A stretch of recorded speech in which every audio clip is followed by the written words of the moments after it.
ॐ सहनाववतु सहनौ भुनक्तु सह वीर्यं करवावहै तेजस्विनावधीतमस्तु मा विद्विषावहै। ॐ शान्ति शान्ति शान्तिः।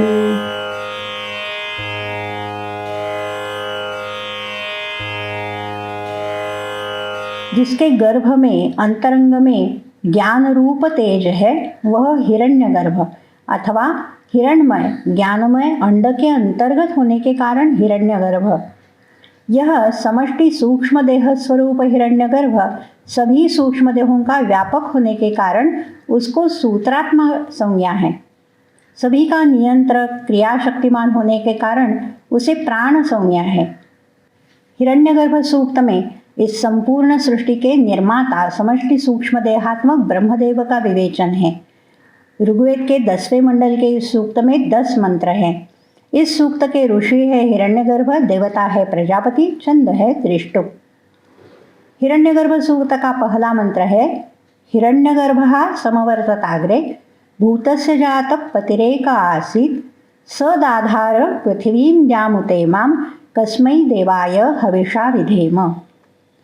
हिरण्यगर्भः अग्रे समवर्तत। हिरण्यगर्भ पूर्व काल में उत्पन्न हुआ।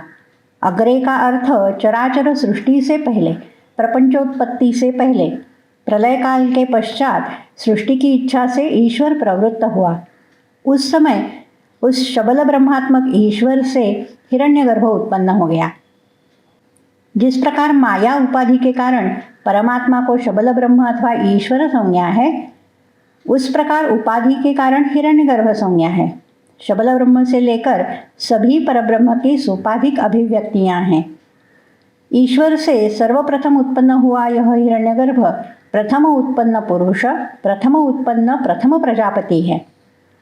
जाता है एवं उत्पन्न होते ही उसी क्षण वह पश्चात उत्पन्न होने वाले ब्रह्मांडादि विश्व का एक ही अद्वितीय पति ही आसीत अर्थात ईश्वर नियंता नियंत्रक हो गया। स इमाम पृथ्वीं उत द्याम दाधार। दाधार में धारणा करना इस अर्थ का धा धातु है। दाधार का अर्थ है धारण करता हुआ। किसका धारण किया? इमाम पृथ्वीं उत द्याम।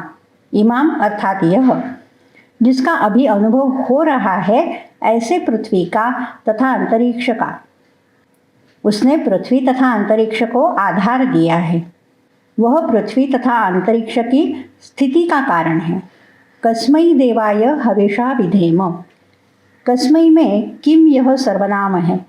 इस प्रजापति का स्वरूप निर्धारित नहीं किया जा सकता। इसके स्वरूप का निर्णय निश्चित हो नहीं सकती। अतः हिरण्यगर्भ प्रजापति के लिए किम सर्वनाम का प्रयोग किया है। किम का चतुर्थी एकवचन है कस्मै। उस प्रजापति देवता को हवि अर्पण करके हम उसकी सेवा उपासना करते हैं।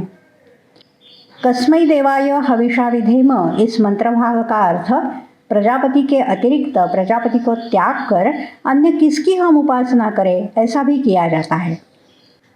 मंत्र का परिनिष्ठित अर्थ है प्रलय काल के अनंतर सृष्टि से पूर्व शबल ब्रह्म से सर्वप्रथम हिरण्यगर्भ उत्पन्न हो गया।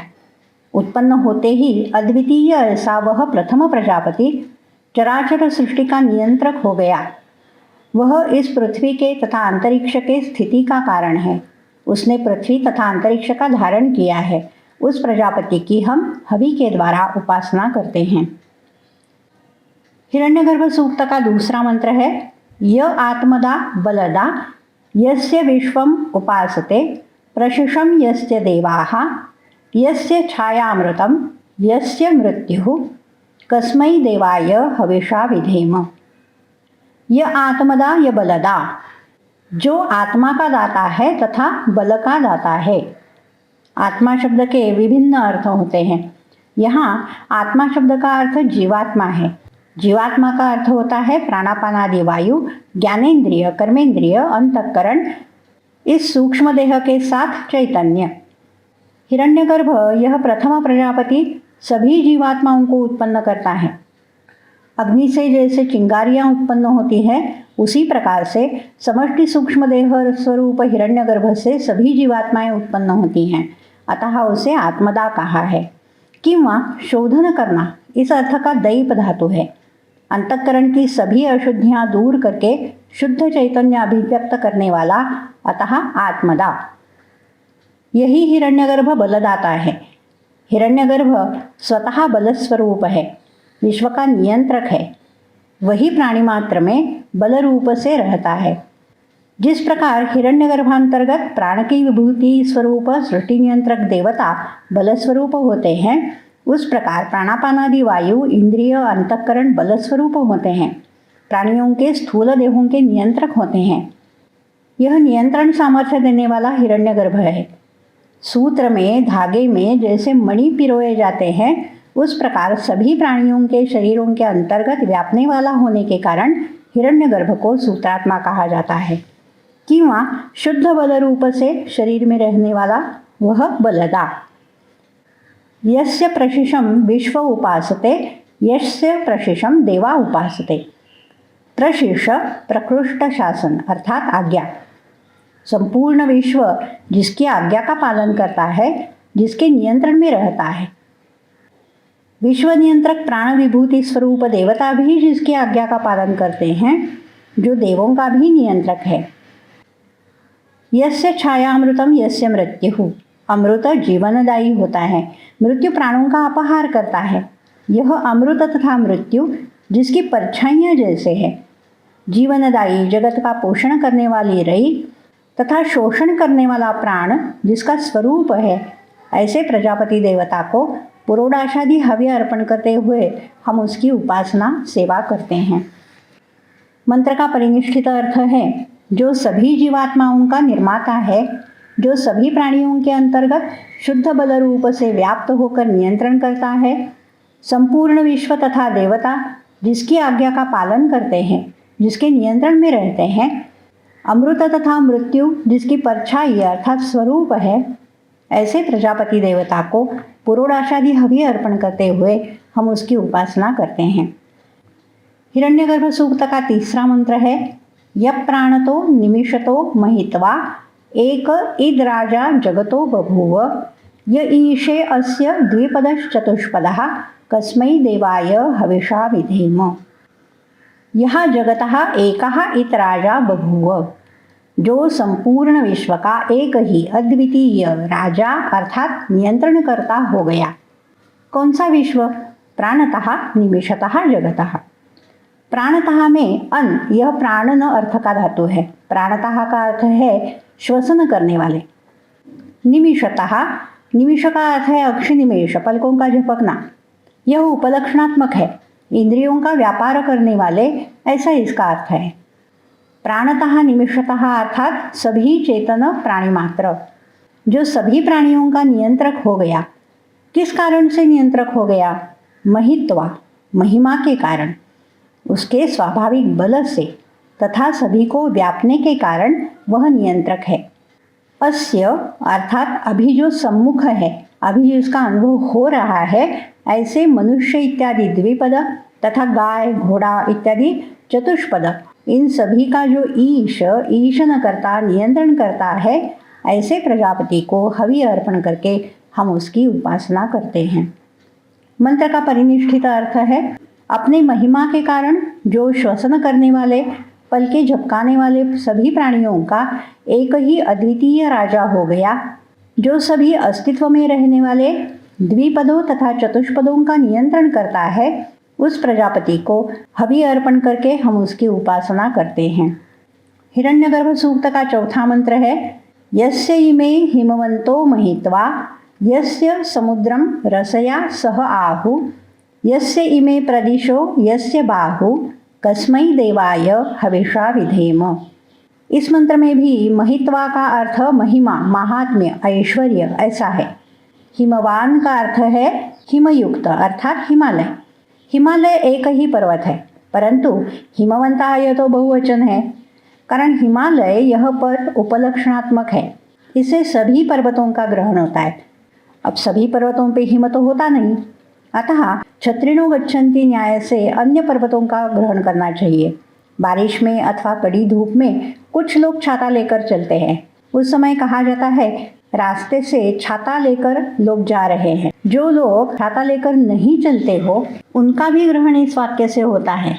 इसी प्रकार हिमवंतः इस बहुवचन से हिमालय तथा हिमयुक्त ना होने वाले अन्य पर्वत सभी का ग्रहण होता है। यह सभी पर्वत हिरण्यगर्भ से ही उत्पन्न हुए हैं तथा हिरण्यगर्भ में ही स्थित है।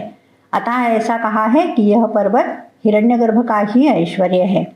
यस्य समुद्रम रसया सहाहुः। रस का अर्थ है जल, रसयुक्त, जलयुक्त, अतः रसा अर्थात नदी। यह जातिवाचक एकवचन है, अतः सभी नदियों का ग्रहण होता है। सभी समुद्र तथा नदियाँ हिरण्यगर्भ से उत्पन्न होते हैं, हिरण्यगर्भ से ही उनकी स्थिति है, अतः वे भी उसका ऐश्वर्य है। यस्य इमे प्रदेशः, प्राची, प्रतीची, उदीची, अवाची तथा उनके कोने में होने वाली आग्नेय, नैऋत्य, वायव्य, ईशान्य, यह सभी दिशाएं जिसके नियंत्रण में होती है तथा उसकी भुजाएं हैं। सामर्थ्य से भुजाएं जैसे बलवान होती है उस प्रकार दिशाएं जिसका सामर्थ्य है, उस प्रजापति देवता को हवि अर्पण करते हुए हम उसकी उपासना करते हैं। मंत्र का परिनिष्ठित अर्थ है हिमालय इत्यादि सभी पर्वत, सभी समुद्र, सभी नदियाँ जिसका ऐश्वर्य है, प्राच्यादि सभी दिशाएं जिसके नियंत्रण में है तथा जिसकी भुजाएं जिसका सामर्थ्य है, उस प्रजापति देवता को हवि अर्पण करते हुए हम उसकी उपासना करते हैं। हिरण्यगर्भ सूक्त का 5वां मंत्र है येन द्यौरुग्रा पृथ्वी च दृढ़ा येन स्वस्तभितं येन नाकः यो अंतरिक्षे रजसो विमानः कस्मै देवाय हविषा विधेम। येन उग्राद्यौः पृथ्वी च दृढ़ा। उग्र, उद्गूर्ण, उद्यत का अर्थ होता है तेजस्वी किंवा असंहत, सांद्र। जो द्रव्य द्रव मृदु होते हुए भी किंचित घन होता है उसे सांद्र कहा जाता है। उग्रा यह अंतरिक्ष का विशेषण है। अंतरिक्ष तेजस्वी है, घन तो है तथापि ग्रहों के समान घन नहीं है, झांग के समान सांद्र है। ऐसे अंतरिक्ष का जिसने धारण किया है। दृढ़ा, यहाँ यह ऋग्वेद की उच्चारण पद्धति है। ऋग्वेद में ढ का उच्चारण ढ़ किया जाता है। दृढ़ा का अर्थ है दृढ़ा अर्थात धारण की है, स्थिर की है, जिसने पृथ्वी स्थिर की है। हिरण्यगर्भ सूक्त के प्रथम मंत्र में भी कहा है हिरण्यगर्भ ने पृथ्वी का धारण किया है। इस धारण कार्य का स्पष्टीकरण शंकर भाष्य में मिलता है। भगवद गीता का एक श्लोक है गामाविश्य च भूतानि धारयाम्यहम ओजसा। इस श्लोक का स्पष्टीकरण शंकराचार्य करते हैं गामाविश्य पृथ्वीं प्रविश्य धारयामि भूतानि जगत अहम ओजसा बलेन। यद बलम ऐश्वरम जगद विधारणाय पृथिव्यां प्रविष्टम येन गुर्वी पृथ्वी नाधपतति न विदीर्यते च। तथा च मंत्रवर्णः येन द्यौरुग्रा पृथ्वी च दृढ़ा सदाधार पृथिवीम इत्यादिश्च। येन द्यौरुग्रा पृथ्वी च दृढ़ा तथा सदाधार पृथ्वीम, इन मंत्र भागों का संदर्भ देकर शंकराचार्य श्लोकार्थ कहते हैं मैं पृथ्वी में प्रविष्ट होकर मेरे बल से विश्व का धारण करता हूँ। जो ऐश्वर्य बल विश्व धारण के लिए पृथ्वी में प्रविष्ट हुआ है उस बल के कारण गुरु जड़ होते हुए भी पृथ्वी नीचे गिरती नहीं तथा अंदर से विदीर्ण होती नहीं।